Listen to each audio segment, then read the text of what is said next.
always look like you got options. TikTok dating advice will either change your perspective on things or absolutely ruin your relationships. There's really no in between. Is this hypocritical? Laugh out loud. Maybe.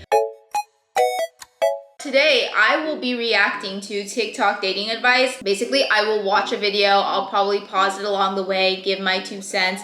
You can listen to it if you want or not take my advice. Really, it's up to you because your relationship is your relationship and not mine. As someone who used to religiously watch TikTok dating advice when I was in my toxic relationship, I can assure you that it only made things worse for me. Laugh out loud. Now, there are some advice out there that actually is good, but you definitely shouldn't believe everything you hear on the internet. Let's just get on to it. I'm excited for this. I really am. The women in relationships that are so comfortable doing things without their partners, and they're totally cool leaving their man at home doing their thing. They're in the happiest relationships because a secure woman is a happy woman. Ultimately, if they pour into their friendships, they're just gonna be a better girlfriend, partner, wife. I truly believe that that is the key to a happy relationship, is that security and that willingness to want to delve into your own life and keep your own cup full. I would say overall, I agree with this advice. By doing these things on our own, it allows us to feel more confident and secure with ourselves, feel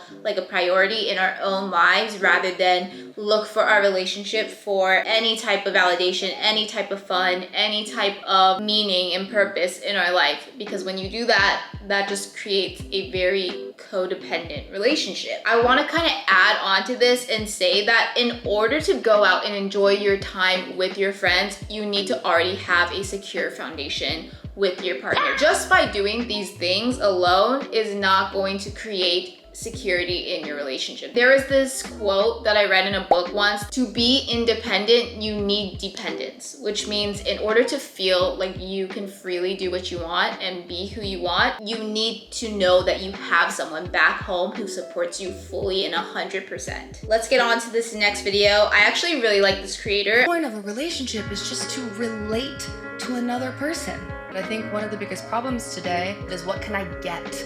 What can I get? I'm not getting enough. I need to get more. This isn't what I wanted, with very little consideration for the other person in this third entity that is the relationship. She said everything right. I love the part specifically where she mentioned third entity, the relationship. Your relationship is its whole other being. It's like your child. A lot of times nowadays, people look at relationships as, how can this benefit me? How can this fulfill me? Rather than, how are we growing together? There's just a lot of ego. There's so much ego when it comes to dating and relationships. If you're looking for a serious partner, you have to let your ego down and you guys have to build together. This next one is a little get ready with me, where she talks about the secrets that she wished she knew about boys. Never tell them how bad you've been done dirty in the past. I swear to God, it gives them ideas. I understand where she's coming from, but I don't necessarily think it's true. At the end of the day, it really is just whoever you're dating. Someone is not going to do something to you just because they heard someone else do it. Someone's gonna cheat, someone's gonna do you dirty. That's already in them.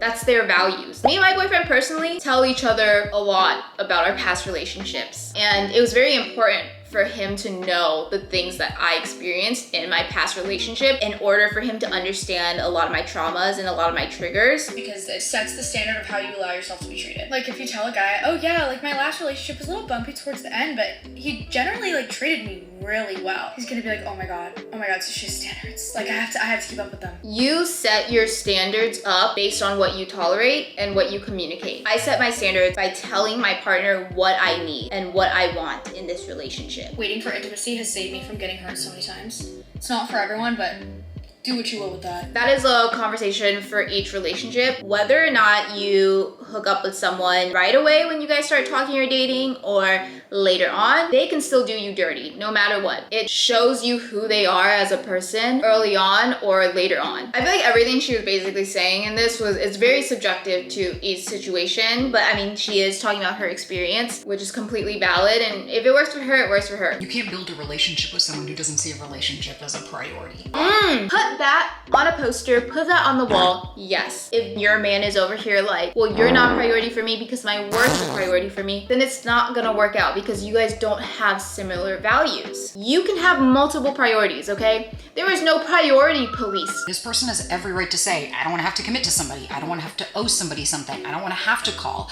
And I know a lot of people will say, but aren't relationships amazing? And they are, when you have the bandwidth and you're actually ready for it and it's a priority for you. Yes, yes. Yes, they have the right to say that you're not a priority, but that does not mean that you have to tolerate that if that's not your belief. And I know a lot of us, it's hard to leave, but if you guys don't have the same values when it comes to where a relationship stands, it's not going to work. You cannot force someone to make you a priority if they don't want to. Because they also take work in the good way. But texting, calling, FaceTimes, plans, that's all intentionality, and that's this person making it a priority. So let me ask you, you might cry a little now or you'll cry a lot later. Which one are you gonna choose? That was good. I liked that one. Ooh, see, TikTok does have good advice sometimes. Okay, this next one is, why did he pick another girl over me? So basically, I saw that my ex-situationship isn't like a full-blown relationship. My initial thoughts was, why wasn't I good enough to be his girlfriend? Like, why did he pick this girl over me? But then I have to remember, it's not about me. It's about them, how he felt about her, not how he didn't feel about me. You cannot look at a relationship and compare yourself to them. Their relationship and their own thing. So remember, it's okay to feel, but never take anything too personal. This one was good too. I like it. For me, when I started going on dating apps and like going on dates with random people, you really learn that it's not about you. Everyone's in their own timeline, and sometimes you're just not compatible with people, or sometimes someone doesn't feel compatible with you, and that's okay. And I promise you, like when you find someone who is, it feels so much better than holding on to someone who's not. Always look like you got options. And always be out of their league. But always give them a little time. Always talk to them. Always give them false hope so that they can keep spinning. Alright? Sprinkle. I watched sheraseven a lot in my single era. I need to give her flowers for some of the growth that I have developed, but I will say her advice is not for everyone. I feel like her advice is definitely more for empowering women rather than how to get into a healthy relationship. Like if you're looking for healthy relationship advice, then she might not be for you. But if you're looking to feel empowered, yeah, I feel like there's not even a relationship advice in here. Do not chase anyone. When it comes to getting to know somebody, you always match their energy, but you never exceed it. You have to teach people how to treat you. When I tell you don't chase somebody, what that means is to preserve your energy so that it is ready for someone who's showing the same level of energy and desire into you. Because every single time that you continue to chase after someone who's not chasing after you, you are literally depleting yourself and hurting your self-esteem. And then when somebody who comes along who's worth your time comes around, then you're not going to be ready for them because you're going to be too hurt from the past people that you were chasing. Stop chasing. It messes up your life. I think now a lot of girls interpret chasing as even just talking to a guy, asking a guy out. Nowadays, a lot of girls think that like they shouldn't even make a move on a guy because it makes them look desperate. And it's like, that doesn't make you look desperate at all. The old me would think I should never show a guy that I'm interested. But I don't think that necessarily means you're chasing someone. I think you can shoot your shot if you want to shoot your shot. But as soon as this person makes you feel like they are not interested, they do not want to put the effort in you, that is when you let them be. Continuing to put your effort and energy asking for someone to give you love and time and the validation you want. That is what I feel like chasing is. These are 5 signs it's time to stop fixing the relationship. You keep explaining the same thing over and over, hoping that this time is finally the time they're gonna hear you. You stop sharing your wins because you know they're either gonna dismiss them or just make it about themselves. You're staying because of the history, not the reality. Nostalgia isn't love. You call it working through it, but your body is calling it burnout. The outfit, the makeup, the way her hands are in her pocket and she's just walking around the streets of New York like that. Like she is taking it. And it really made me believe what she was saying. And I think everything she was saying was valid, so. If you guys are fighting and you can't figure out like why you can't get on the same page, then this is what you do.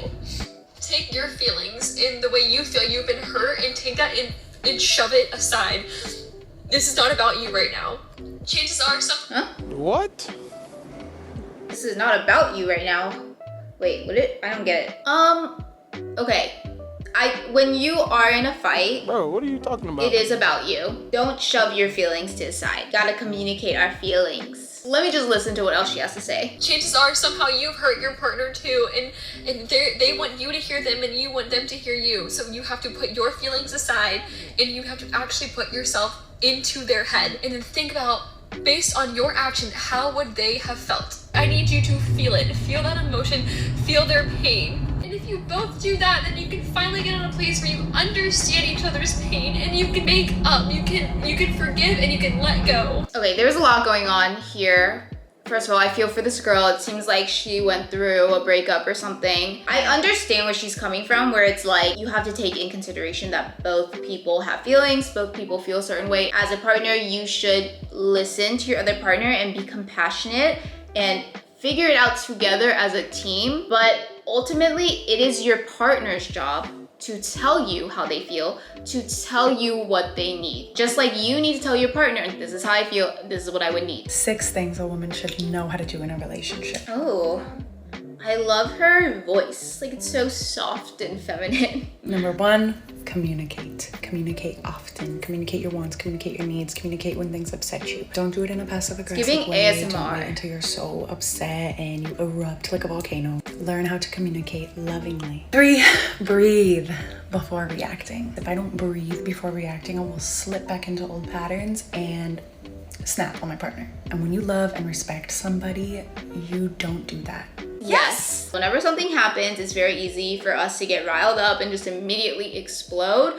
But sometimes you just need to take a step back and breathe. It makes the biggest difference. Number 4, nourishing your man in whatever way you do best. So an example of this for me, I love cooking nourishing meals for my man. I love giving massages. Whatever ways you can nourish him, do so and do it often. Of course, you need to find a relationship where your man is making you feel loved and appreciated the way that you want to, but we cannot forget to show our appreciation and love to our man as well. A relationship is still a partnership. A relationship is not everything about you and what you can get. It's about giving and receiving and how we are growing together and bettering each other's lives. If you want your man to reach his highest potential, spend his money. Because a man with no financial pressure will stay exactly where he is. A man will stay exactly where he is because that's who he is as a person, not because there's financial pressure on him. And a man will spend his money on you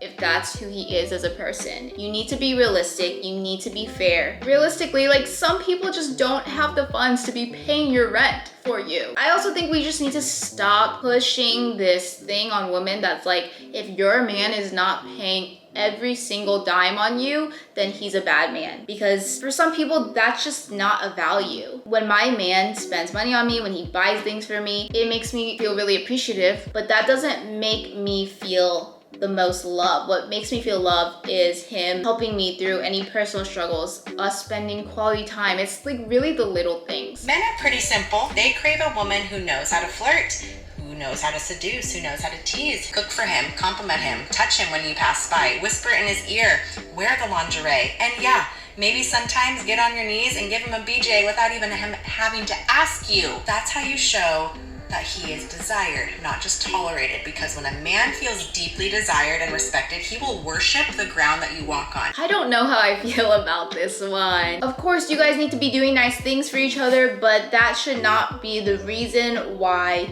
you guys are obsessed with each other. You guys should be obsessed with each other because of your values and the person that they are, not the person they want you to be. People always say that they forget that I have a boyfriend. First is to not hang out with him every day. Okay, you can decenter your boyfriend, but I think we need to stop shaming women for just posting their boyfriend online or talking about their boyfriend when they want to. And I think that goes with the whole conversation recently of the Vogue article, like, is having a boyfriend embarrassing? Like, a lot of girls don't want to post their boyfriend on social media anymore because it's like, oh, I don't want to make my boyfriend my whole personality. And it's like, that's fine. But also, it's okay if you do post him as well. I really want to have time to be able to do like my own things and focus on my own hobbies. So it's just not like a super big requirement of mine to see him all the time. There are some couples that I know who are like, let's not see each other every day. And if that works for you, that works for you. But I also don't think that it's necessary. If you want to see your boyfriend every day, you can do that and still